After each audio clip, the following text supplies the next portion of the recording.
Welcome back. Shelters are now open here on Grand Bahama. There are 6 shelters in the Freeport area. Foster B. Pestina Center at Christ the King is a special needs shelter for disabled persons. Other shelters in Freeport are First Baptist Church on Nansen Avenue, Central Church of God on Coral Road, Jack Hayward High School Gym in Pioneers Loop, St. George's High School on East Beach Drive, the Church of Christ on East Beach Drive, the Cancer Center Building, the Cancer Association Building on West Mall Drive. The Maurice Moore Primary School on Sandcombe Drive is the shelter for residents of East Grand Bahama, as there are no shelters in East and Grand Bahama. The 8 Mile Rock High School Gym is the only shelter for residents of West Grand Bahama.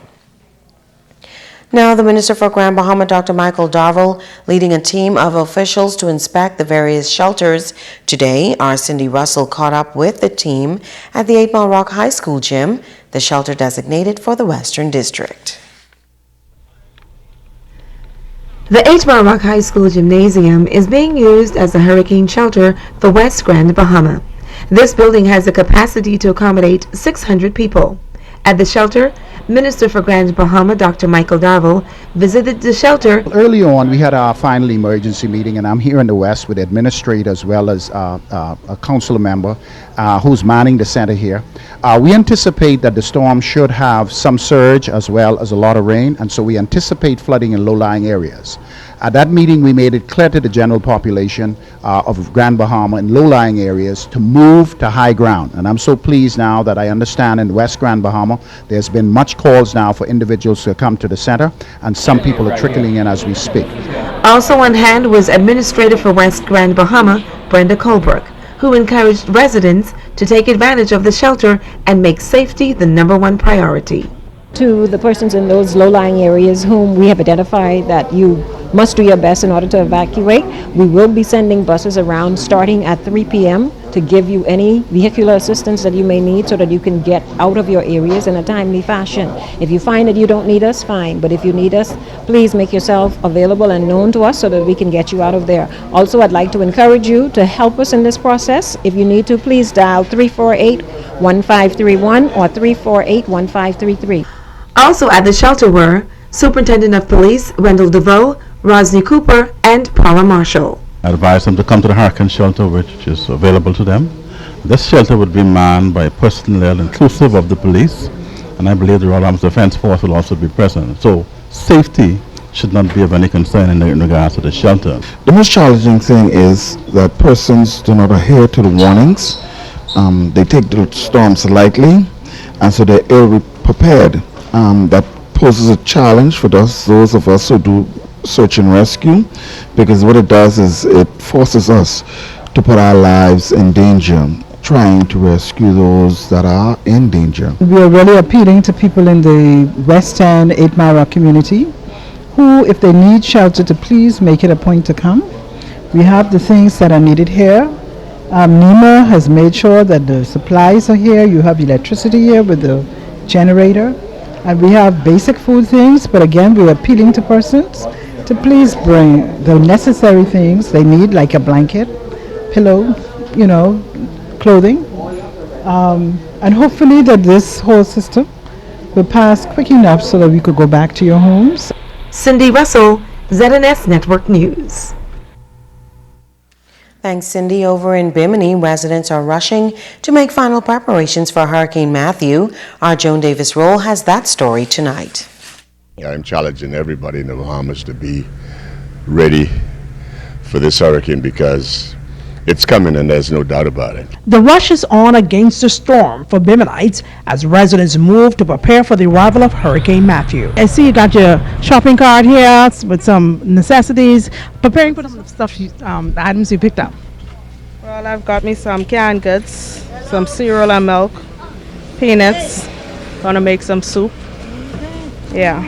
So you prepared to ride the storm? Yes, ma'am. Now, what do you think Biminites should be doing at this time? Well, they should be battening up, praying.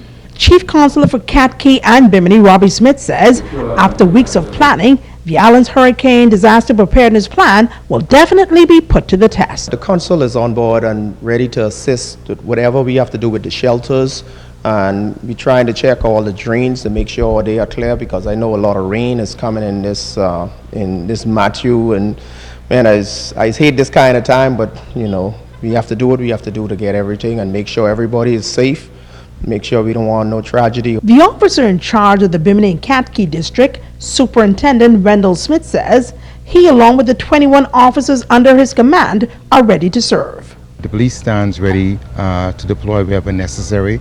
Our primary mandate is life and property, and so we are there to ensure that no one loses their life, or to make sure that persons remain safe, and certainly crime or anything else, or the aftermath, and certainly recovery, all of that is a part of our mandate. Meanwhile, General Manager of the Ministry of Tourism office here in Bimini, Antoinette Stewart, says most of the resorts on the island have been evacuated, and scores of tourists have left the island. We've had some persons who have canceled over the weekend. The staff of the Bimini Tourist Office, as a matter of fact, are in the process of now documenting how many persons we have on board, how many are expected to leave, and how many we may have to deal with if it comes to shelters.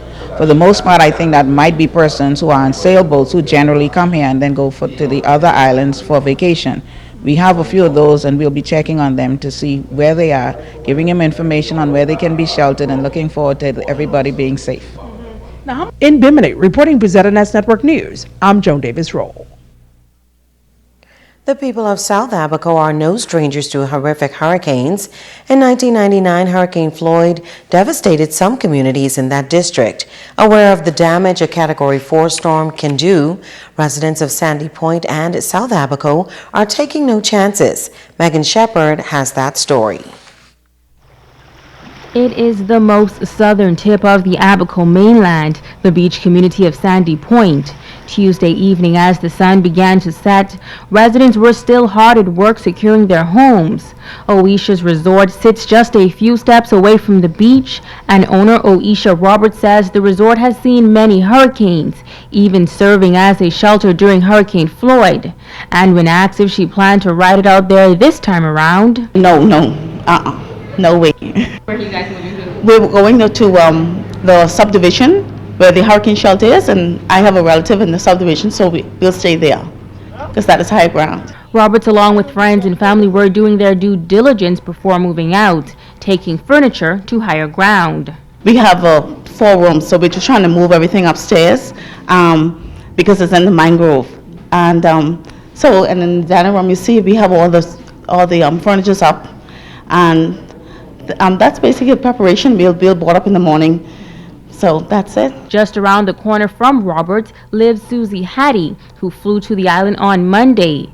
She says she has a strong connection to the island and wanted to help residents as best she could. My parents lived here for 40 years, and so we wanted to fly out here to try to do whatever we can do to secure the home and help anyone here in Sandy Point that we could help. So I brought supplies, medical supplies, and so we have everything here that we can help anyone here that needs help. So it was a tremendous thing. Our flight took an extra hour to get here. So we were in the air 2.5 hours just to get here on Monday. So I know it's very dangerous, to get out here. Both women say while they are nervous, they are keeping in prayer.